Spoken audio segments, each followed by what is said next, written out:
Hello guys, എല്ലാവർക്കും പുതിയൊരു വീഡിയോയിലേക്ക് സ്വാഗതം. ഞാൻ മോൾഡീവ്സിൽ വന്നിട്ട് എൻ്റെ 4ാമത്തെ ന്യൂ ഐലൻഡ് വിസിറ്റ് ആണ് കേട്ടോ ഇത്. ഈ ഐലൻഡിൻ്റെ പേര് മത്തിവേരി എന്നാണ്. ഇവിടെയുള്ള കുറേ ടീച്ചേഴ്സും ആരെങ്കിലുമൊക്കെ കാണുന്നുണ്ടെങ്കിൽ നിങ്ങളുടെ ഐലൻഡ് ഞാൻ നല്ല ഡീറ്റെയിൽ ആയിട്ട് ഈ വീഡിയോയിൽ പറയാൻ പോവാണ് കേട്ടോ. അപ്പോൾ ഞാൻ സ്കൂൾ റിലേറ്റഡ് ആയിട്ടുള്ളൊരു ആവശ്യത്തിനാണ് ഇവിടെ വന്നതെങ്കിലും എൻ്റെ മെയിൻ പർപ്പസ് എന്ന് പറയുന്നത്, രണ്ടാമത്തെ പർപ്പസ് എന്ന് പറയുന്നത് ഐലൻഡ് ഫുള്ള് കവർ ചെയ്യുക, അവിടുത്തെ ഫുൾ ആയിട്ടുള്ള ഡീറ്റെയിൽസ് എന്ത് ചെയ്യുക, എക്സ്പ്ലോർ ചെയ്യുക എന്നുള്ളതായിരുന്നു കേട്ടോ. അപ്പോൾ ഇവിടുത്തെ ഒരു പ്രത്യേകത എന്ന് വെച്ച് കഴിഞ്ഞാൽ ഇത് വളരെ ചെറിയൊരു ഐലൻഡാണ്. നമ്മൾ ഏത് സൈഡിൽ പോയി നിന്നാലും നമുക്കൊരു എൻഡ് കാണാം, കടൽ കാണാൻ പറ്റും. അപ്പോൾ നമ്മൾ അത്രയും ഷോർട്ട് ഏരിയയിലുള്ള ഒരു സുന്ദരിയായിട്ടുള്ള ഐലൻഡാണ് കേട്ടോ. ഞാൻ ഇങ്ങനെ തന്നെ പറയട്ടെ, ഓരോ ഐലൻഡിനും ഓരോ പ്രത്യേകത ഉണ്ടായിരിക്കും കേട്ടോ. നമ്മൾ വിചാരിക്കും, ജനറലി എല്ലാവരും ഇവിടെ പറയുന്നതാണ്, ഇതിപ്പോൾ എന്താ, എവിടെ പോയാലും ബീച്ച്, എവിടെ പോയാലും കടൽ, അതുപോലെ എവിടെ പോയാലും കുറേ ഷോപ്സ്, അങ്ങനെ അല്ലാതെ ഇപ്പോൾ എന്താ ഇവിടെ ഉള്ളതെന്ന്. പക്ഷേ ഞാൻ ആ ഒരു പെർസ്പെക്റ്റീവിൽ കാണുന്ന ഒരാളല്ല കേട്ടോ. ഓരോ സ്ഥലത്ത് പോകുമ്പോഴും അവിടെ എന്തെങ്കിലുമൊക്കെ നമുക്ക് ഇഷ്ടപ്പെടുന്ന അല്ലെങ്കിൽ നമുക്ക് സന്തോഷം തരുന്ന എന്തെങ്കിലുമൊക്കെ കാണും. അപ്പോൾ ആദ്യം തന്നെ നമ്മൾ സ്കൂൾ റിലേറ്റഡ് ആയിട്ട് വന്നതുകൊണ്ട് അവിടുത്തെ സ്കൂളൊന്ന് വിസിറ്റ് ചെയ്തു. ഞാൻ വേറൊരു വീഡിയോയിലും പറഞ്ഞിട്ടുണ്ട്, എല്ലാ ഐലൻഡിലും ഓരോ സ്കൂൾ ഉണ്ടായിരിക്കും. അപ്പോൾ ഇവിടെ ഞാൻ കണ്ട ഒരു പ്രത്യേകതയാണ്, നമുക്കിവിടെ ഇങ്ങനെ പാക്ഡ് ആയിട്ടുള്ള ഇതൊക്കെ ഉണക്കമീനാണ്, ഈ സ്മോക്ഡ് ഫിഷ് എന്നൊക്കെ പറയൂ കേട്ടോ. അപ്പോൾ അങ്ങനെ ഉണക്കാൻ വെച്ചിരിക്കുകയാണ്. പക്ഷേ ഇത് ഞാൻ വേറെ ഇപ്പോൾ പോയ നമ്മുടെ ഐലൻഡിലാണെങ്കിലും അതുപോലെ വേറെ പോയ ഐലൻഡിലാണെങ്കിലും ഇത് കണ്ടിട്ടില്ല. അപ്പോൾ അവരവിടെ ചെയ്യുന്നതാണ്. എന്നിട്ടാണ് ഇത് പാക്ക് ചെയ്തിട്ട് മേ ബി അവിടെ തന്നെ യൂസ് ചെയ്യുമായിരിക്കും, അതല്ലെങ്കിൽ വേറെ ഐലൻഡുകളിലേക്ക് കൊടുക്കുമോ എന്നുള്ളതും അറിയില്ല. പിന്നെ സ്കൂളിൽ പിള്ളേരെ ഇൻവൈറ്റ് ചെയ്യുന്ന ഒരു വീഡിയോ ആണ് കേട്ടോ ഇത്. അപ്പോൾ അവർ കുറച്ച് അവരുടെ ഒരു കസ്റ്റം പോലെയൊക്കെ നമ്മുടെ പിള്ളേരനൊക്കെ ഇൻവൈറ്റ് ചെയ്തു. അപ്പോൾ അതിനുശേഷം ഞാനിങ്ങനെ ഓരോ സ്ഥലത്ത് കൂടെ ഒക്കെ ഓടിച്ചാടി നടക്കുകയായിരുന്നേ. എനിക്ക് ലിറ്ററലി ഭയങ്കര എക്സൈറ്റഡ് ആയിരുന്നു. കാരണം ഓരോ പ്രത്യേകതകൾ എന്തൊക്കെയാണ് ഇവിടെ നിന്ന് നമ്മൾ it's A kind of research ആയിരുന്നു. ഈ ഐലൻഡിൽ നിന്ന് ആ ഐലൻഡിലോട്ടുള്ള ഡിഫറൻസ് എന്താണ്, എന്തൊക്കെ സ്പെഷ്യൽ ആയിട്ടുണ്ട്, അങ്ങനെയൊക്കെയുള്ള കാര്യങ്ങളായിട്ട്. എത്തിയ സമയത്ത് കുറച്ച് നെഗറ്റീവ് അടിച്ചിരുന്നു. കാരണം നമുക്ക് ബ്രേക്ക്ഫാസ്റ്റ് ഒന്നും കിട്ടുന്നുണ്ടായിരുന്നില്ല. നമ്മൾ പോയി നോക്കിയ ഷോപ്സിലൊന്നും അങ്ങനെ നമുക്ക് ഇഷ്ടമുള്ള രീതിയിലുള്ള, ഞാൻ ഉദ്ദേശിക്കുന്നത് ഇന്ത്യൻ സ്റ്റൈലും കേരള സ്റ്റൈലും എന്നല്ല, ഇവിടുത്തെ തന്നെ മോൾഡീവിയൻ ബ്രേക്ക്ഫാസ്റ്റുകൾ തന്നെ ഉണ്ടായിരുന്നില്ല. അപ്പോൾ നമ്മൾ ആകെ നെഗറ്റീവായി. പിന്നെ നമ്മൾ സ്റ്റോക്ക് ചെയ്തിട്ടുണ്ടായിരുന്നു കുറച്ച് ബ്രെഡും ഓംലെറ്റും പിന്നെ കോക്കൊക്കെ വാങ്ങി കയ്യിൽ വെച്ചതുകൊണ്ട് ബ്രേക്ക്ഫാസ്റ്റ് ഞങ്ങളങ്ങനെ എവിടെയൊക്കെ പോയിരുന്ന് ഒപ്പിച്ചാണ് കഴിച്ചത്. അതിനുശേഷം പിന്നെ കറങ്ങി എന്തെങ്കിലും കാര്യങ്ങളൊക്കെ നോക്കാൻ പോകാമെന്നൊക്കെ വിചാരിച്ചു. ഈ സമയത്ത് നമുക്ക് അവിടെ നിന്ന് ഒരാളെ പരിചയപ്പെട്ടിട്ടുണ്ടായിരുന്നു. ഇവിടെ ഫിഷിങ്ങിന് പോകുന്നൊരു ചേട്ടനായിരുന്നു കേട്ടോ. ഇവിടുത്തെ ആളുകൾ എനിക്ക് തോന്നിയിട്ടുള്ളത് കുറേയൊക്കെ നല്ല രീതിയിൽ ഇംഗ്ലീഷ് ഡീൽ ചെയ്യാൻ പറ്റുന്ന ആളുകളായിരുന്നു. അയാൾ നല്ല രീതിയിൽ നല്ല ലാംഗ്വേജിൽ സംസാരിക്കുന്നുണ്ടായിരുന്നു. പിന്നെ ഇവിടെ ഞാനങ്ങനെ ബഗ്ഗിയൊന്നും കണ്ടില്ല. ചെറിയ നമ്മുടെ ഇപ്പോൾ തൊടുവിലെല്ലാം ഉള്ള ബഗ്ഗികളുണ്ടായിരിക്കും. അപ്പോൾ നമുക്ക് ഐലൻഡ് മൊത്തം കറങ്ങാൻ വേണ്ടിയിട്ടുള്ളൊരു തരം വണ്ടിയാണ്. അപ്പോൾ അതൊന്നും ഇവിടെ കണ്ടില്ല കേട്ടോ. നമ്മൾ നടക്കുകയാണ് ചെയ്തത്. അപ്പോൾ ചെറിയ ഐലൻഡ് ആയതുകൊണ്ടായിരിക്കണം മേ ബി. അങ്ങനെ നമ്മൾ ഒരു സൈഡ് വഴി, ബീച്ച് സൈഡ് വഴി അങ്ങനെ നടന്ന് ഒരു ഐലൻഡ് മൊത്തം കവർ ചെയ്ത് വരിക എന്നുള്ളതായിരുന്നു നമ്മുടെ എയിം. അപ്പോൾ അങ്ങനെ അവിടെ കണ്ട ഒരു ഊഞ്ഞാലൊക്കെയാണ്. എനിക്ക് തോന്നുന്നു നല്ല ഭംഗിയുള്ള ബീച്ചുകളാണ് ഇവിടെ ഉള്ളത്. കുറച്ചും കൂടി അധികം എനിക്ക് ഭംഗി തോന്നി കേട്ടോ. കാരണം സാൻഡ് ബാങ്കൊക്കെ ഉണ്ടായിരുന്നു. അപ്പോൾ ആ ഒരു ഏരിയയും കൂടിയാണിത്. അപ്പം ഞാൻ കുറച്ച് നേരമൊക്കെ അവിടെ ഇരുന്നു. ഒരുപാട് നേരമൊന്നും ഇരിക്കാൻ പറ്റില്ലായിരുന്നു, നല്ല വെയിലുണ്ടായിരുന്നു. വെയിലിൻ്റെ അല്ല, ചൂടുണ്ടായിരുന്നു. പിന്നെ ഇവിടുത്തെ ഐലൻഡിൻ്റെ ഒരു പ്രത്യേകത എന്ന് പറഞ്ഞു കഴിഞ്ഞാൽ ഇവിടെ അടുത്ത് തന്നെ ഒരുപാട് ഡിഫറെൻ്റ് ആയിട്ടുള്ള ചെറിയ വേറെ ഐലൻഡുകളും ഉണ്ട്. അപ്പോൾ ഇവർക്ക് എന്തെങ്കിലും സാധനങ്ങൾ വേണമെങ്കിൽ അങ്ങോട്ടും ഇങ്ങോട്ടും പാസ് ചെയ്യാനൊക്കെ ആയിട്ട് എളുപ്പമാണ്. അപ്പോൾ ഞാൻ നിൽക്കുന്ന ഐലൻഡ് എന്ന് പറഞ്ഞു കഴിഞ്ഞാൽ അത് കുറച്ച് ഐസൊലേറ്റഡ് ആണ്. അവിടെ നിന്ന് അടുത്തുള്ള ഐലൻഡ് എന്ന് പറഞ്ഞു കഴിഞ്ഞാൽ അത് അടുത്തെന്ന് വെച്ച് കഴിഞ്ഞാൽ കുറച്ചടുത്ത് ഒരു ഐലൻഡ് ഉണ്ടെങ്കിലും it's not that much near. അതുപോലെ തന്നെ നമുക്ക് എല്ലാ സാധനങ്ങളും ആക്സസ് ചെയ്യാനൊക്കെ കുറച്ച് പാടാണ്.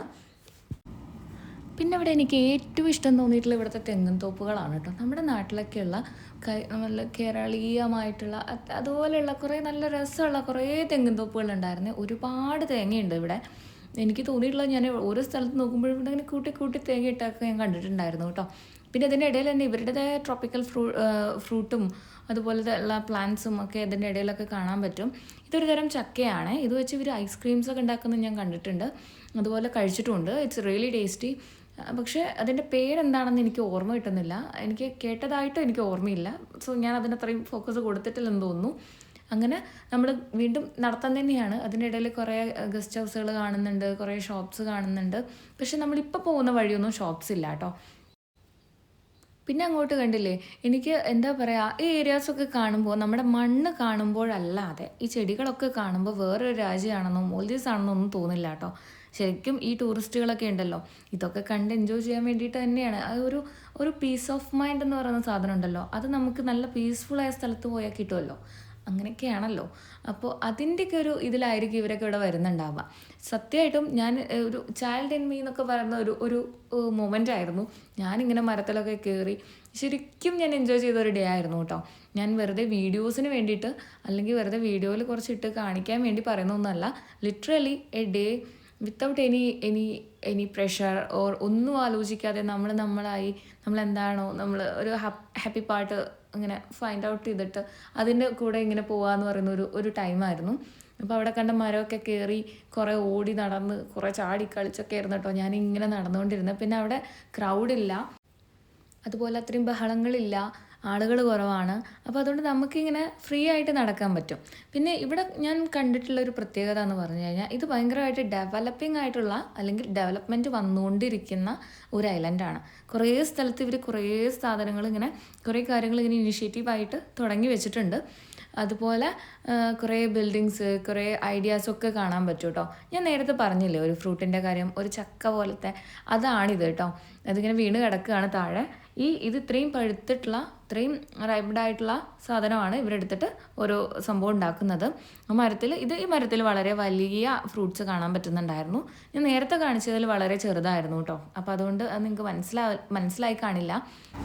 അതുപോലെ തന്നെ ഈ ഫ്രൂട്ട്സിന് ഭയങ്കര പ്ലസൻ്റ് ആയിട്ടുള്ളൊരു അരോമയാണ് കേട്ടോ. പിന്നെ ഞാൻ പറഞ്ഞില്ലേ ഇവിടെ ഡെവലപ്പിംഗ് ആയിട്ടുള്ള ഒരുപാട് ബിൽഡിങ്സും കാര്യങ്ങളൊക്കെ ഇവിടെ വരുന്നുണ്ട്. പിന്നെ ഇവരുടെ ഐഡിയാസ് ആണെങ്കിലും എനിക്ക് ഭയങ്കര വെൽക്കമിങ് ആയിട്ടാണ് തോന്നിയത് കേട്ടോ. ഇതുവരെ പോയ ഐലൻഡുകൾ വെച്ച് നോക്കുമ്പോൾ ഇവിടുത്തെ ബിൽഡിങ്സിൻ്റെ ഒരു ആർക്കിടെക്ചർ ആണെങ്കിലും അതുപോലത്തെ മെറ്റീരിയൽസ് ആണെങ്കിലും കുറച്ച് ഡിഫറെൻ്റ് ആയിരുന്നു കേട്ടോ. അപ്പോൾ അതുകൊണ്ട് എനിക്ക് ഇതുപോലത്തെ ഈ ആർക്കിടെക്ചറൽ റിലേറ്റഡ് ആയിട്ടുള്ള അതുപോലെ ഈ പഴയ സാധനങ്ങളോടൊക്കെ ഭയങ്കര താല്പര്യമാണ്. അപ്പോൾ ഞാൻ അതൊക്കെ ഇങ്ങനെ അന്വേഷിച്ചൊക്കെ നടക്കും. അതിനെപ്പറ്റി ഇഷ്ടമായെങ്കിൽ അതിനെപ്പറ്റി ഉള്ള കാര്യങ്ങളൊക്കെ ഇങ്ങനെ കൂടുതൽ റിസർച്ച് ചെയ്യാനുള്ള ഒരു ക്യൂരിയോസിറ്റി ഒക്കെ എനിക്കുണ്ട് കേട്ടോ. അപ്പോൾ അങ്ങനെ നമ്മൾ നടന്ന് വീണ്ടും ഒരു ഓപ്പൺ ഏരിയയാണ് ബീച്ചിലോട്ടുള്ളത്. അപ്പോൾ അവിടെ എത്തി. പിന്നെ നമ്മളിങ്ങനെ നടന്ന് പോകുമ്പോഴായിരുന്നു നല്ല കാറ്റുണ്ട്, നല്ല ചൂടുണ്ട്. അപ്പോൾ അതുകൊണ്ടാണ് ഞാൻ കയ്യിലൊക്കെ കവർ ചെയ്യാൻ പ്രൊട്ടക്ഷനൊക്കെ ഇട്ടിട്ടുണ്ട്. എന്നാലും നമുക്ക് നല്ല ചൂടുണ്ടായിരുന്നു കേട്ടോ. അപ്പോൾ ഞാനിങ്ങനെ അവിടെ എത്തിക്കഴിഞ്ഞപ്പോഴാണ് അവിടെ ഒരു ഫാമിലി, ഒരു അച്ഛനും അമ്മയും ഒരു കുട്ടിയും കൂടി നിന്നിട്ട് ഫിഷിങ് ആയിരുന്നു അവർ. അപ്പോൾ അവർക്ക് കുറച്ച് മീനൊക്കെ കിട്ടിയിട്ടുണ്ടായിരുന്നു കേട്ടോ. അപ്പോൾ എനിക്ക് തോന്നുന്നേ ഭയങ്കര കൈൻഡായിട്ടുള്ള ആളുകളായിരുന്നേ. ഞങ്ങൾ വീഡിയോ എടുത്ത് പോകുമ്പോഴും അവർക്കൊരു മടിയോ ഒന്നും ഉണ്ടായിരുന്നില്ല. പെട്ടെന്ന് തന്നെ ഫിഷൊക്കെ കാണിച്ചു തന്നു. അവിടെ ഫിഷ് ഉണ്ട്, പോയി നോക്കിക്കോളൂ എന്ന് പറഞ്ഞു. അങ്ങനെ ആ ഫിഷ് നോക്കാൻ വന്നതാണിത്. പിന്നെ അതൊക്കെ ചാവുന്നൊക്കെ ഉണ്ടായിരുന്നുള്ളൂ കേട്ടോ. അതിന് കുറച്ച് ജീവനൊക്കെ ഉണ്ടായിരുന്നേ. പിന്നെ ഇത് കണ്ടോ, ഇത് ഇവിടുത്തെ റുഷിയാണ്. ആ റുഷിയാണ് ഇവർ ബൈറ്റായിട്ട് ഇട്ട് കൊടുക്കുന്നത്. അപ്പോൾ അത് ഇടുമ്പോൾ തന്നെ ഫിഷിനെ കിട്ടുന്നുണ്ട്. അപ്പോൾ എനിക്ക് തോന്നുന്നു അത്യാവശ്യം മീൻ കിട്ടുന്ന ഒരു ഐലൻഡാണ്. എല്ലാ ഐലൻഡുകളിലും നമുക്ക് അധികം മീനൊന്നും കിട്ടില്ല കേട്ടോ. നമ്മൾ കടലിൽ ചുറ്റപ്പെട്ട് കിടക്കുമെന്ന് പറഞ്ഞിട്ടൊന്നും കാര്യമില്ല, മീൻ കിട്ടാനൊക്കെ പാടാണ്. പിന്നെ ഞാൻ നേരത്തെ പറഞ്ഞ സാധനത്തിൻ്റെ ചെറിയ ഓഷനാണ് ആ കിടക്കുന്നത് കേട്ടോ. പിന്നെ മത്തിവേരി വരിക എന്ന് പറഞ്ഞപ്പോൾ ഇവിടെ മൊത്തം മത്തി കിട്ടുമെന്ന് പറഞ്ഞിട്ടാണ് കേട്ടോ ഞാനിവിടെ വന്നേ. മത്തിയൊന്നും കിട്ടിയില്ലെങ്കിലും ഇറ്റ്സ് ജസ്റ്റ് ലൈക്ക് എ മത്തീനെ പോലെയുള്ള ഒരു മീനിനെ കണ്ടു കേട്ടോ. നമ്മുടെ ഇവിടെ ഇങ്ങനത്തെ ചെറിയ മീനുകളൊന്നും കിട്ടില്ല, വളരെ കഷ്ടപ്പാടാണ് കിട്ടുന്നത് തന്നെ. മത്തി നമ്മുടെ ആ ടേസ്റ്റ് ഒന്നും ഉള്ളതല്ല കേട്ടോ. അപ്പോൾ അവർക്ക് വീണ്ടും ഒരു മീൻ കിട്ടിയപ്പോൾ അവർ ഓടി വന്ന് കാണിച്ചു തരികയാണ്. എനിക്ക് ആക്ച്വലി ഇത് പിടയ്ക്കുന്ന കണ്ടപ്പോൾ ഞാൻ കുറച്ച് പേടിച്ചായിരുന്നു. കാരണം നമുക്കിതൊന്നും ശീലമില്ലല്ലോ. അങ്ങനെ മീനൊക്കെ കിട്ടി, അവർക്ക് മീനൊക്കെ കിട്ടി. ഞാൻ അവിടെ നിന്ന് ഞങ്ങൾ മെല്ലെ വന്നു. പിന്നെ ഈ കാണുന്നത് അവിടെയൊക്കെ എത്തിയപ്പോഴേക്കും ഇതിപ്പോൾ ഒരു ഓൾമോസ്റ്റ് 3/4 ഞാൻ നടന്നു കഴിഞ്ഞിരുന്നു കേട്ടോ. അപ്പോഴേക്കും ഞാൻ ഡെഡ് ബോഡി ആയിട്ടുണ്ടായിരുന്നേ. ഒന്ന് ഭയങ്കര ചൂട്, ഭയങ്കരമായിട്ട് സ്വെറ്റ് ചെയ്യുന്നുണ്ട്, ഫേസൊക്കെ അങ്ങ് ടാൻ അടിച്ച്. പിന്നെ കുറേയൊക്കെ പോയത് കാടിൻ്റെ ഉള്ളിൽ കൂടെയൊക്കെ ആണെങ്കിൽ പോലും ഇറ്റ്സ് ലൈക്ക് എ കാട്. എന്നാലും നല്ല വെയിലുള്ളതുകൊണ്ട് നന്നായിട്ട് ബോഡിയിൽ ചേഞ്ച് വരുന്നുണ്ടായിരുന്നു. ഫേസൊക്കെ നല്ല ഡള്ളായിട്ടുണ്ടായിരുന്നു. കുറേയൊക്കെ വീഡിയോ ഞാൻ എടുത്ത് കുറേയൊക്കെ ഞാൻ വിട്ടും പോയിട്ടുണ്ടായിരുന്നു കേട്ടോ. കാരണം ഞാൻ അത്രയും ടയേർഡായിപ്പോയി. പിന്നെ അതിൻ്റെ ഇടയിൽ നിങ്ങൾ ശ്രദ്ധിച്ചോന്നറിയില്ല, ഞാൻ ഒരു ഖബർ അടക്കുന്ന സ്ഥലം കാണിച്ചിട്ടുണ്ടായിരുന്നു. അവിടെ ഓരോ തരത്തിനും ഓരോ സ്റ്റോണിനും ഓരോ ഷേപ്പ് ഉണ്ട്. അതിൽ ചെറുത് കുട്ടികൾ, അതുപോലെ സ്ത്രീകൾ, പുരുഷന്മാർക്കൊക്കെ ഡിഫറെൻ്റ് ആയിട്ടുള്ള ഷേപ്സിൽ ആണ് അവിടുത്തെ ഖബർ വന്നിട്ടുള്ളത് കേട്ടോ. അപ്പോൾ അത് ഇവിടെ ഇങ്ങനെ ഓപ്പൺ സ്പേസ് തന്നെയാണ്, അങ്ങനെ വലിയ കവേർഡും പ്രൊട്ടക്റ്റഡ് ഏരിയ ഒന്നല്ല കണ്ടിട്ടുള്ളത്. ഈ ഇരിക്കുന്നത് നല്ലോണം ടയർഡായിട്ടാണ്. പിന്നെ ഞാൻ ഈ ചൂണ്ടിക്കാണിക്കുന്നത് നമുക്ക് ഓപ്പോസിറ്റായിട്ട് കുറച്ച് വേറെ ഐലൻഡ്സ് കാണാൻ പറ്റുന്നുണ്ട്. അത് ഐലൻഡ് ആയിരിക്കും, ചിലപ്പോൾ റിസോർട്ട്സ് ആയിരിക്കും. ഇങ്ങനെ സ്ഥലത്ത് ചെറിയ ചെറിയ റിസോർട്ട്സും ഇവർ കൊണ്ടുവരും, ഇവരുടെ ഒരു ടൂറിസ്റ്റ് അട്രാക്ഷൻ പോലെ. പിന്നെ ഞാൻ പറഞ്ഞില്ലേ ഇവിടെ ബഗ്ഗിയൊന്നും ഇല്ലയെന്ന്. ഇവിടെ ഞാൻ കണ്ടിട്ടുള്ള ഒരു വണ്ടി ഇതാണ് കേട്ടോ. അവിടുത്തെ ചേട്ടനോട് ചോദിച്ചപ്പോൾ കയറി ഇരുന്നോളാൻ പറഞ്ഞു. അപ്പോൾ ജസ്റ്റ് ഒന്ന് വീഡിയോ എടുക്കാൻ വേണ്ടി തന്നെ കയറി ഇരുന്നതാണ്. ഇതുപോലുള്ള ചെറിയ ചെറിയ വണ്ടികളാണ് ഇവർ യൂസ് ചെയ്യുന്നത്. നമ്മുടെ ഐലൻഡിലുള്ള വലിയ ബഗ്ഗി പോലൊന്നും ഞാനിവിടെ കണ്ടില്ല. പിന്നെ സ്ത്രീകളും ഇത് നന്നായിട്ട് യൂസ് ചെയ്യും. സ്ത്രീകൾ ഓടിച്ചു പോകുന്ന വരെ ഞാൻ കണ്ടിട്ടുണ്ടായിരുന്നു. പിന്നെ ഇതിന് മുന്നേ ഒരു വീഡിയോയിൽ ഞാൻ കോറൽസ് വെച്ചിട്ടുള്ള വീടിനെ പറ്റി പറഞ്ഞിട്ടുണ്ടായിരുന്നു. ഇവിടുത്തെ വീടുകൾ പഴയ വീടുകളെല്ലാം ഹൈറ്റ് കുറവാണ്. അതുപോലെ തന്നെ ഇവരുടെ നിർമ്മാണ രീതി ഉണ്ടല്ലോ, ഞാൻ ശരിക്കും അമേസ്ഡ് ആയിപ്പോയേ. ആ വീട് കണ്ടപ്പോൾ അത് യൂസ്ഡ് ആണോ യൂസ് ചെയ്യുന്നതാണോ എന്നൊന്നും എനിക്കറിയില്ല. അവിടെ ആളുകളെയൊന്നും ഞാൻ കണ്ടില്ല. പക്ഷേ ആ വീട് മൊത്തം, ആ ചുമര് മൊത്തം ഉണ്ടാക്കിയിട്ടുള്ളത് കോറൽസ് കൊണ്ടാണ്. നിങ്ങൾ നോക്കിക്കേ, അതിൽ ഓരോ സ്റ്റോണിനും ഓരോ കോറലിനും ഓരോ ഷേപ്പാണ് കേട്ടോ. അപ്പോൾ ഓരോ ഡിസൈനാണ്. ഞാൻ ശരിക്കും ഒരുപാട് നേരം അവിടെ ഞാൻ സ്പെൻഡ് ചെയ്തിട്ടുണ്ടായിരുന്നു. നല്ല ചൂടും വെയിലൊക്കെ ഉണ്ടായിരുന്നു. നമ്മളവിടെ നിന്ന് നോക്കുന്നുണ്ട്, ആളുകളൊക്കെ നമ്മളെ ശ്രദ്ധിക്കുന്നുണ്ടായിരുന്നു. പക്ഷേ എനിക്കറിയില്ല എത്ര ഭംഗിയായിരുന്നു ഇതിൽ കൂടുതൽ ഞാൻ എങ്ങനെ എക്സ്പ്രസ് ചെയ്യാമെന്ന് എനിക്കറിയില്ല. നിങ്ങൾ അതിൻ്റെ ഇടയിൽ വിട്ടുപോകരുത്. അവിടെ കണ്ടത് ഷാർക്ക് പോയിൻ്റ് എന്ന് പറഞ്ഞിട്ടുള്ള ഒരു ഇതാണ്. അവിടെ കൂടുതലും ഷാർക്ക് ഇങ്ങനെ വന്ന് നിൽക്കുന്നത് കാണാം. അത്രയും ഷാർക്സിനെ അവിടെ നിങ്ങൾ ആ വീഡിയോയിൽ കണ്ടിട്ടുണ്ടായിരിക്കും. ഇതൊക്കെ തീർന്നപ്പോഴേക്കും നമ്മൾ ഓൾമോസ്റ്റ് ഐലൻഡ് കവർ ചെയ്തു കേട്ടോ. പിന്നെ നമ്മളിങ്ങനെ നടന്നു. ഇതൊക്കെ ടൂറിസ്റ്റേഴ്സിൻ്റെ ഏരിയയാണ്, ഫോട്ടോ എടുക്കാനും അങ്ങനെയൊക്കെ ആയിട്ടാണ്. അപ്പോൾ അവിടെ നിന്ന് ഞാൻ കുറച്ച് ഫോട്ടോ എടുക്കാനൊക്കെ ട്രൈ ചെയ്തെങ്കിലും കാര്യമായിട്ടൊന്നും കിട്ടിയില്ല. അങ്ങനെ ഫോട്ടോസൊക്കെ എടുത്തു. അതെല്ലാം കഴിഞ്ഞ് പിന്നെ നമ്മൾ ഇപ്പോഴേക്കൊക്കെ നന്നായി വിശക്കാൻ തുടങ്ങിയിരുന്നേ. Almost 2 o'clock ആവാറായിട്ടുണ്ടായിരുന്നു. ഇപ്പോൾ പിന്നെ ഫുഡ് കഴിക്കാനുള്ളതായിരുന്നു. അപ്പോൾ നമുക്ക് അത്രയും ഐലൻഡ് മൊത്തം കറങ്ങി ശരിക്കും ടയേർഡായിട്ടുണ്ടായിരുന്നു കേട്ടോ. പിന്നെ ഫുഡ് മാത്രമായിരുന്നു എയിം. പിന്നെ അവിടെ നിന്ന് കുറച്ച് പേര് എന്തൊക്കെ കാണിച്ചു കൂട്ടി. സമയം കഴിയണം. നമുക്ക് 4 മണി ആകുമ്പോഴായിരുന്നു കേട്ടോ നമുക്ക് തിരിച്ച് റിട്ടേൺ നമ്മുടെ ബോട്ടിൻ്റെ ടൈമിങ്. അപ്പോൾ അതുവരെ നമുക്കവിടെ സ്പെൻഡ് ചെയ്യണം. പക്ഷെ നമ്മളൊരു ഉച്ചയാകുമ്പോഴേക്കൊക്കെ നമ്മൾ കവർ ചെയ്ത് കഴിഞ്ഞിരുന്നു. അങ്ങനെ റെസ്റ്റോറൻറ്റ്സ് ഒക്കെ അന്വേഷിച്ച് നടന്നു. ഫൈനലി നമ്മുടെ അവിടെയുള്ള ഒരു എക്സ്പാട്രിയേറ്റ് ടീച്ചർ തന്നെ നമുക്കൊരു റെസ്റ്റോറൻറ്റ് നമുക്ക് സജസ്റ്റ് ചെയ്തു. പക്ഷേ അപ്പോഴേക്കൊക്കെ ഞാൻ ടയേർഡായി ചത്തുപോയിരുന്നു ഗൈസ്. അവിടെ നോക്കിയൊക്കെ എൻ്റെ മുഖമൊക്കെ ടാൻ അടിച്ച് അങ്ങ് വയ്യാതെയായി. പിന്നെ നമ്മൾ ഫുഡ് വന്നപ്പോൾ പിന്നെ ഒന്നും നോക്കിയില്ല. പിന്നെ ഇവിടെ ഷവർമ കിട്ടുന്നുണ്ടായിരുന്നു കേട്ടോ. ഇവിടെ ഞാൻ നിൽക്കുന്ന ഐലൻഡിൽ ഷവർമയൊന്നും കിട്ടില്ല. അപ്പോൾ അവിടെ ഷവർമ കണ്ടപ്പോൾ ഭയങ്കര സന്തോഷമായി. പക്ഷേ അതുപോലെ തന്നെ ഭയങ്കര ടേസ്റ്റുമായിരുന്നേ. അങ്ങനെ അതെല്ലാം കഴിച്ച് നമ്മുടെ ടൈമായി. അങ്ങനെ finally it's time to say bye to മത്തിവേരി. അപ്പോൾ എനിക്ക് എൻ്റെ നമ്മുടെ ഹാർട്ട് ഫുള്ളായിട്ട് ഒരു ഫുൾഫിൽമെൻ്റ് എന്നൊക്കെ പറയില്ല, അപ്പോൾ അങ്ങനെ ഒരു മൊമെൻ്റ് ആയിരുന്നു. ഞാൻ ഭയങ്കര സാറ്റിസ്ഫൈഡ് ആയിട്ടാണ് മത്തിവേരി വിട്ട് പോരുന്നത് കേട്ടോ. അതുപോലെ തന്നെ തിരിച്ചു വരുന്ന സമയത്ത് നമ്മുടെ കുറച്ച് റഫായിരുന്നു. എനിക്കിങ്ങനെ വലിയ പ്രശ്നങ്ങളൊന്നുമില്ല ട്രാവൽ ചെയ്യുമ്പോൾ അങ്ങനെ ആയിക്കഴിഞ്ഞാലും. കാരണം അപ്പോൾ അതുകൊണ്ട് അതിൻ്റെ ഒരു ഇമ്പാക്റ്റ് എങ്ങനെയാണെന്ന് കാണിക്കാൻ വേണ്ടിയാണ് ഞാൻ ഈ വീഡിയോ എടുത്തത് കേട്ടോ. ലിറ്ററലി നമ്മളിങ്ങനെ കുലുങ്ങിക്കൊണ്ടിരിക്കും, നമ്മൾ പൊങ്ങിക്കൊണ്ടിരിക്കും, ചില സമയത്ത് നമ്മൾ എയറിലായിരിക്കും.